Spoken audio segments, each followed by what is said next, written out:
One of the objectives of organizing My Toy Design Competition is to foster local creative culture and bring the innovative ideas to the industry. Therefore, we have held a series of the workshops for the students and designers. Today, we are also appreciated to have Professor Cheng, Associate Professor for Teaching and Learning, the Hong Kong University of Science and Technology, to share a presentation on innovation to us. Let's welcome Professor Cheng.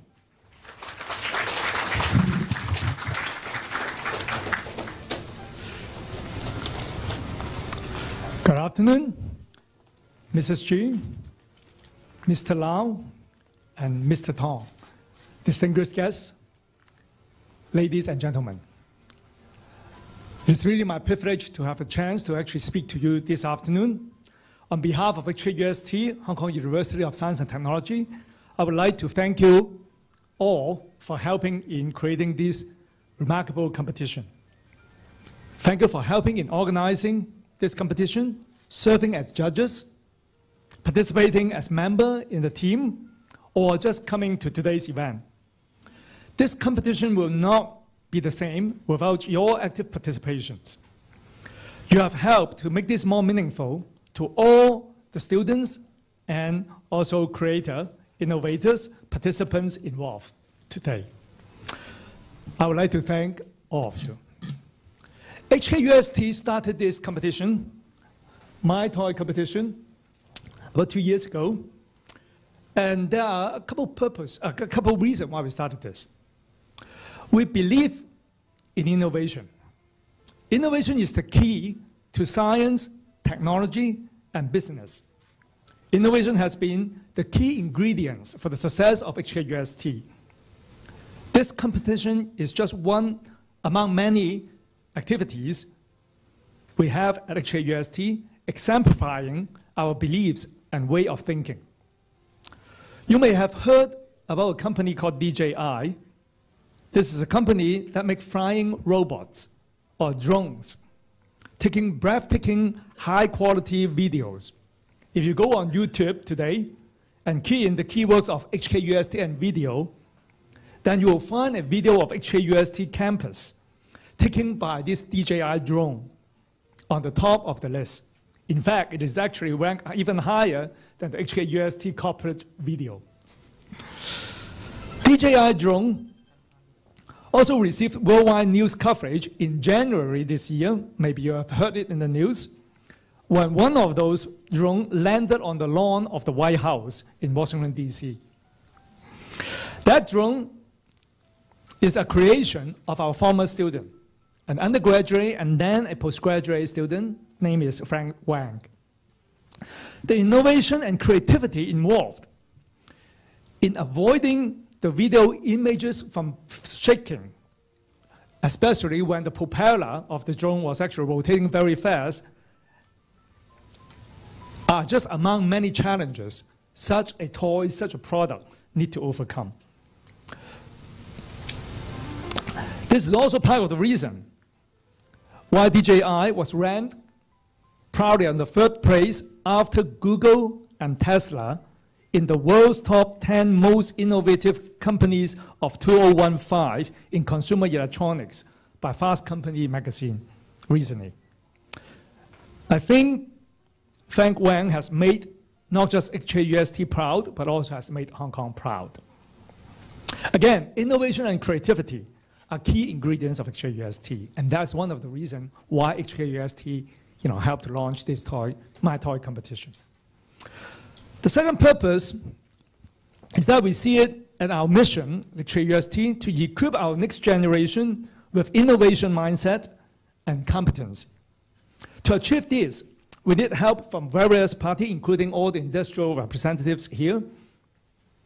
The toy competition, My Toy competition today, helps to connect HKUST with industry and also industries with each other in this area.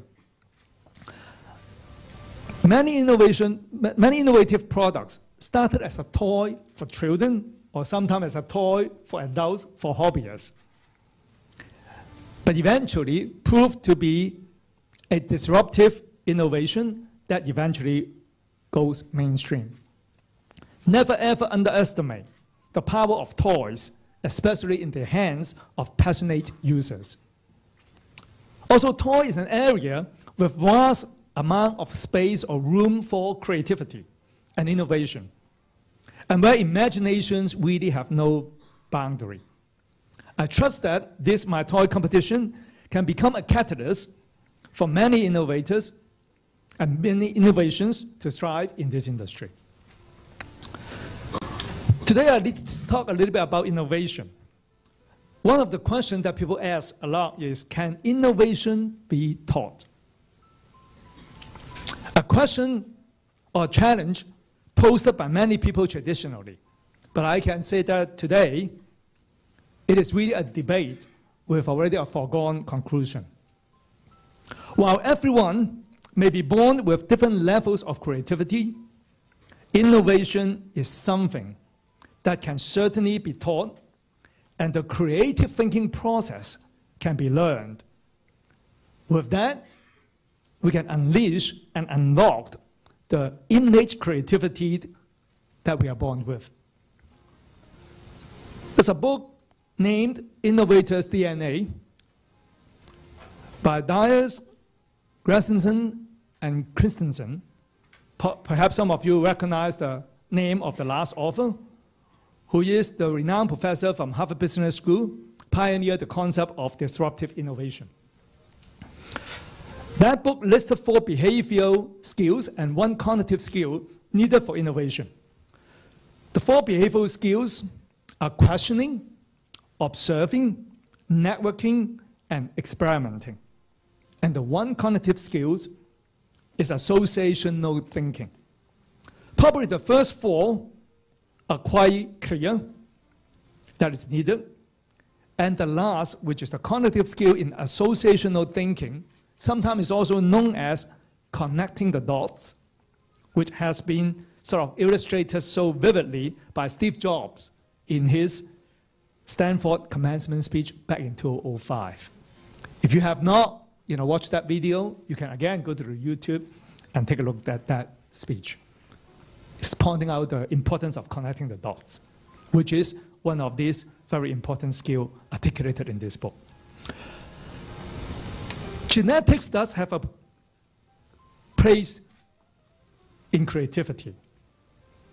Some research has shown that genetics are responsible for about 25 to 40% of creativity that one has. No one denies that some may be born a little bit more creative than others in some ways. However, regardless of the innate creativity or innate creative ability of a person, one can always learn to enhance that ability or unlock the innate creativity to make the most effective use of it by learning the behavioral skill that we just mentioned, as well as the cognitive skills needed for innovation.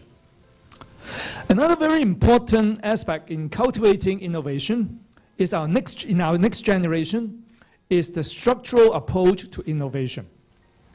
Another research result finds that when using a structured approach as opposed to a free-form brainstorming session with a group of quote-unquote creative people, the useful creative idea that can be generated when you use a structural approach can give you about 5 times the results in terms of creative and useful ideas.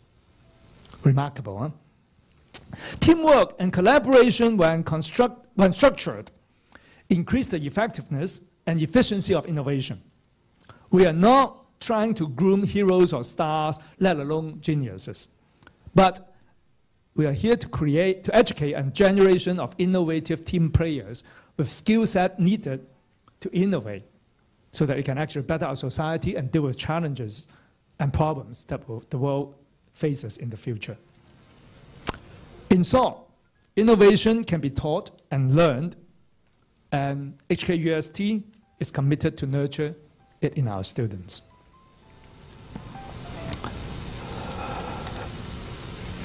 At HKUST, we have started a new concept called trimodal education.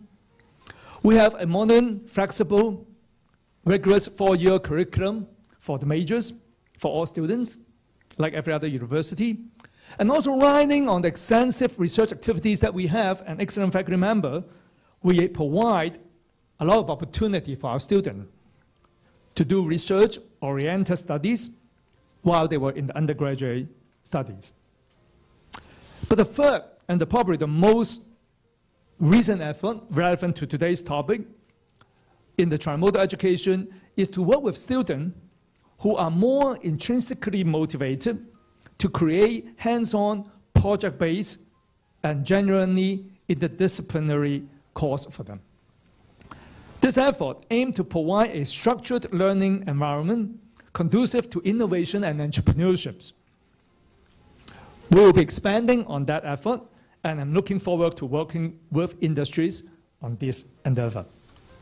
Finally, speaking of entrepreneurship and innovation, I cannot help but to point out one major hurdles that we face, and usually is caused by the more conventional thinking, namely the way we look at failure.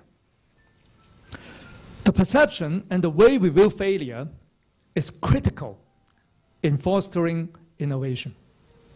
Traditionally, we view failure as a bad thing, and our school system generally penalizes failure. No one wants to fail. However, without trial and error, there is no innovation. Thomas Edison once said, when he was asked,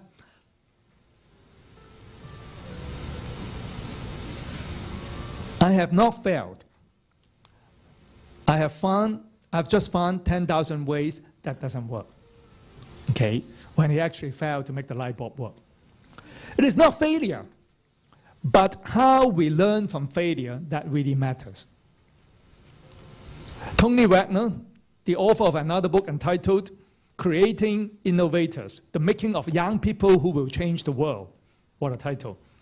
He wrote, "Students gain lasting self-confidence, not by being protected from failure, but by learning that they can survive it." We are not asking you to fail, but failure should not be what we focus on or try to avoid. Rather, we should focus on how to make innovation happen and learn from every step, whether the step is forward or sometimes take us backward along the way. Finally, I would like to encourage the students, the inventors, the innovators in this room, among all the teams whose product we just saw a moment ago, dare to try, work hard to learn the skills and process of innovation, embrace challenges, and view any failure, quote-unquote, failure, as learning moments. Thank you. Thank you, Professor Cheng. Please be seated.